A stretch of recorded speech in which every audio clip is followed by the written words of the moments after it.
गांव की जिठानी। शांति अपने दो बेटों अर्नव और आरुष के साथ शांति से जीवन बिता रही थी। लेकिन शांति के पति सोहन से उसकी कभी कभार थोड़ी अनबन हो जाती थी। एक दिन शांति रोज की तरह सुबह का खाना बना रही थी, तभी दरवाजे की घंटी बजी। घंटी की आवाज सुनकर वो दरवाजे की ओर जाते हुए कहती है, अरे आती हूँ, कौन है, सब्र करो। शांति दरवाजा खोलती है तो देखती है कि उसके जेठ मोहनदास सामने खड़े होते हैं। वो सक पकाकर अपना घूंघट करती है और पैर छूकर कहती है, आइए आइए जेठ जी। कैसी हो शांति?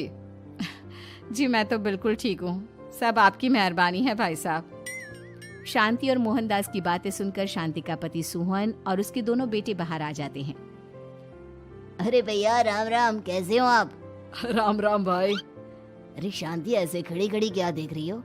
चाय कॉफी कुछ लेकर आओ, भैया आए हैं। शांति तेजी से रसोई की ओर आगे बढ़ती हुई कहती है, अरे मेरी माँ, गेट खोलने के चक्कर में मेरे तो चावल ही जल गए। वो दौड़ी दौड़ी रसोई में जाती है और देखती है कि सारे चावल जल गए हैं। वो दोबारा चावल बनाने में लग जाती है। इतने में सोहन आवाज लगाता है, अरे शांति, तुम्हारे चावल का रोना खत्म हो गया हो तो चाय ले आओ। जी लाती हूँ अभी। शांति जल्दी जल्दी चाय बनाती है और मोहनदास को चाय देती है।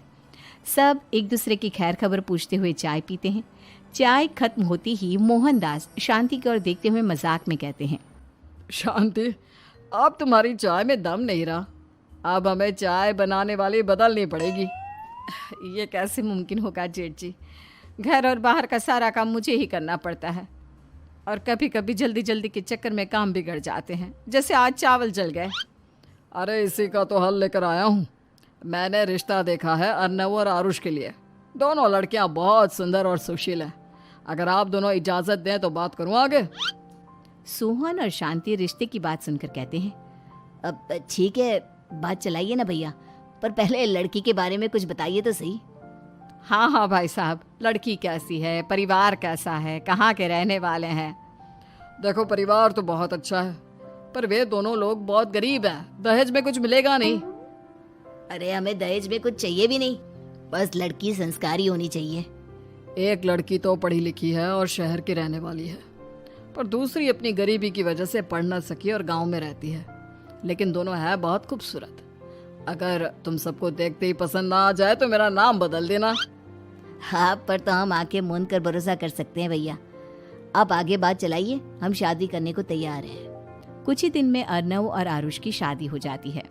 आरुष की शादी अनपढ़ लड़की मंजरी से हो जाती है, जो कि बहुत भोली भी होती है, और अर्नव की शादी पढ़ी लिखी लड़की तनुजा से हो जाती है, जो कि घमंडी और चालू होती है।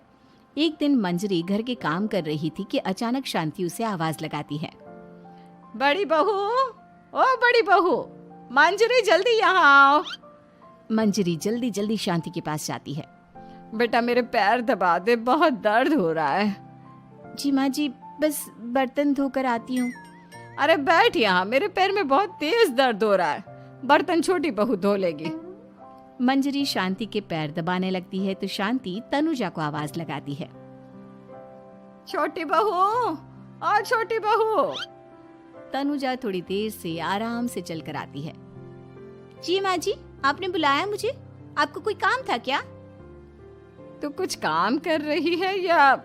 शांति की बात काटते हुए तनुजा बोलती है, कुछ नहीं माँ, फोन पर अपने घर पर बात कर रही थी।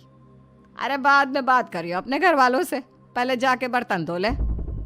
तनुजा मुंह बनाते हुए अपनी जिठानी की ओर देखती है और मन ही मन कहती है, ये महारानी वहाँ बैठी है, ये नहीं कि बर्तन धो ले। मैंने इतनी पढ़ाई बर्तन धोने के लिए की थी क्या? तनुजा दांत पीसकर वहां से चली जाती है। अगले दिन सब दफ्तर चले जाते हैं, तभी डाकिया चिट्ठी लाता है। शांति चिट्ठी लेकर मंजरी से कहती है, बड़ी बहू, जरा छोटी बहू को बुलाना, एक चिट्ठी आई है। मेरी तो आंखें कमजोर है तो मुझसे पढ़ा नहीं जाएगा। मंजरी तनुजा के पास जाकर कहती है, तनुजा, तुम्हें माँ जी बुला रही हैं। मुझ पर हुक्म मत चलाओ, काम बताओ काम। अरे मैंने तुम पर कहाँ हुक्म चलाया, और हुक्म चला भी दूंगी तो क्या हुआ, तुम तो मेरी छोटी बहन की तरह हो ना। तुम जैसी अनपढ़, जाहिल और गांव की गवार मेरी बहन नहीं हो सकती। बेचारी मंजरी तनुजा की बात सुनकर अपना सा मुंह लेकर रह गई। कोई चिट्ठी आई है, माँ जी तुमसे पढ़वाना चाहती है, बस इसलिए बुला रही हैं। मुंह टेढ़ा करके तनुजा मंजरी का मजाक बनाती हुए कहती है, अनपढ़ कहीं की। तनुजा का ऐसा बर्ताव देखकर बड़ी बहू बहुत दुखी होती है। तनुजा को अपनी पढ़ाई का घमंड इतना हो गया कि अब वो घर के कोई काम नहीं करती और अपनी जिठानी का मजाक बनाती रहती। तनुजा का ये बर्ताव अब उसकी सास को भी नजर आने लगा था। एक दिन शांति ने अपनी बड़ी बहू से कहा, मंजरी, तनुजा हर समय तुम्हारा मजाक उड़ाती है, तुम्हें गुस्सा नहीं आता क्या? आता तो है माँ जी, लेकिन मैं क्या करूं? जब भी उसे कुछ बोलती हूँ वो और भी जली कटी बातें मुझे सुनाकर चली जाती है। मैं उसे अपनी छोटी बहन की तरह प्यार करती हूँ, लेकिन उसके दिल में मेरे लिए कोई इज्जत नहीं।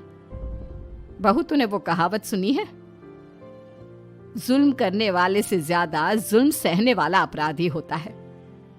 मंजरी अपनी सास का इशारा समझ जाती है।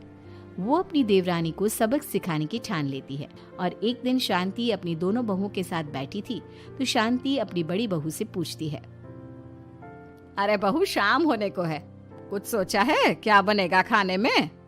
माँ जी, मेरे तो सर में बहुत दर्द है आज। मेरी प्यारी देवरानी ही कुछ अंग्रेजी खाना बनाकर खिलाएगी। सुना है पढ़े लिखे लोग अंग्रेजी खाना बहुत अच्छा बनाते हैं, क्यों तनुजा? इतना कहकर मंजरी अपनी सास की ओर देखकर मुस्कुरा दी। तनुजा अपनी तारीफ सुनकर बहुत खुश हो गई। इतने में शांति कहती है, ये तो सच बात है छोटी बहू, ये तो मैंने भी सुना है।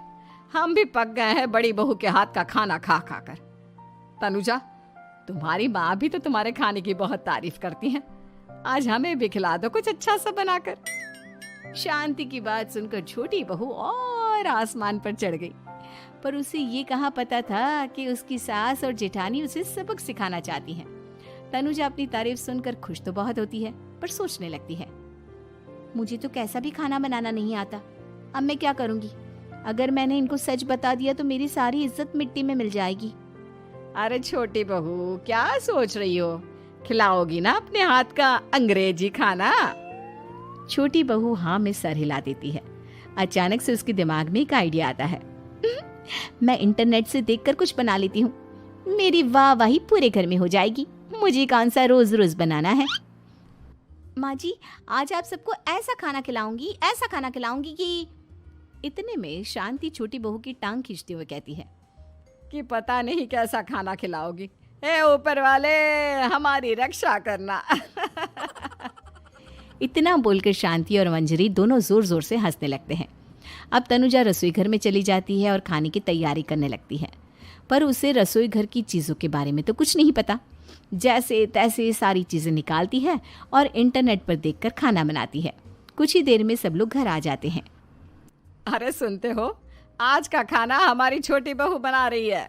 अरे वाह, आज तो फिर कुछ अंग्रेजी खाना खाने को मिलेगा। कुछ ही देर में खाना बन जाता है तो छोटी बहू सबका खाना लगा देती है। इतने में बड़ी बहू कहती है, क्या बात है देवरानी जी, आज तो बहुत अच्छी खुशबू आ रही है।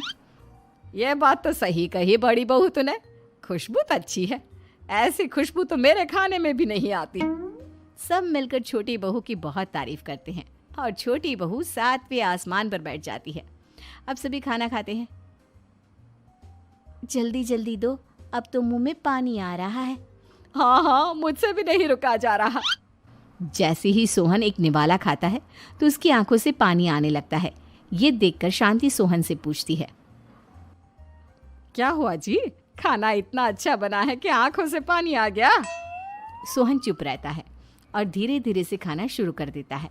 इतने में सोहन छोटी बहू से कहता है, बेटी तुम भी तो खाओ, तुम क्यों रुकी हो? खाना सच में बहुत अच्छा है। ये कहकर सोहन जोर से हंस देता है। फिर सब खाना खाने लगते हैं, लेकिन खाने में नमक और मिर्च तेज हो गई थी। तनुजा से कोई कुछ नहीं बोलता, बल्कि उसे भी खाने को कहते हैं। जैसे ही छोटी बहू खाना खाती है वो पानी पानी कहकर चिल्लाती है, पानी, इसमें तो पानी। ये खाना तो सच में इतना अच्छा बना है कि हमारे साथ साथ देवरानी जी भी इसके स्वाद को कभी नहीं भूल पाएंगी। सही कहा बहू। तनुजा को अपनी गलती का एहसास हुआ और उसने अपनी सास से कहा, माँ जी ये मेरी गलती नहीं है, इंटरनेट पर दिखाया था कि 4 चम्मच नमक और मिर्च डालने हैं। अब मंजरी को भी मौका मिल गया और उसने तनुजा पर तंज कसा। नाच न जाने आंगन टेढ़ा, हर जगह अपनी पढ़ाई दिखाती हो, दूसरों का मजाक उड़ाती हो। अब पता चला ना, हर चीज़ में पढ़ाई काम नहीं आती। और तुम तो शहर में रही हो, तुम्हें तो मुझसे भी अच्छा खाना बनाना आना चाहिए ना। बेटा, अगर तूने ठीक से सब सीखा होता तो आज तुझे शर्मिंदा नहीं होना पड़ता। बात शहर या गांव की नहीं होती।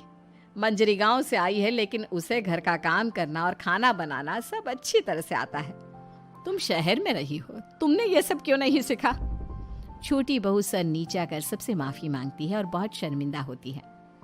दीदी मुझे माफ़ कर दो, मैंने आपको बहुत बुरा भला कहा, पर आपने मुझे हमेशा ही माफ़ किया। आज मुझे अपनी गलती का एहसास हो गया है। अब दोनों बहुएं मिलकर घर का काम करने लगी और एक दूसरे को अपने गुण बांटने लगी। मंजरी ने अपनी देवरानी को खाना बनाना और घर का काम करना सिखाया, वहीं तनुजा ने भी अपनी जिठानी को पढ़ना लिखना सिखाया। शांति और सोहन ऐसी बहुएं पाकर बहुत खुश थे।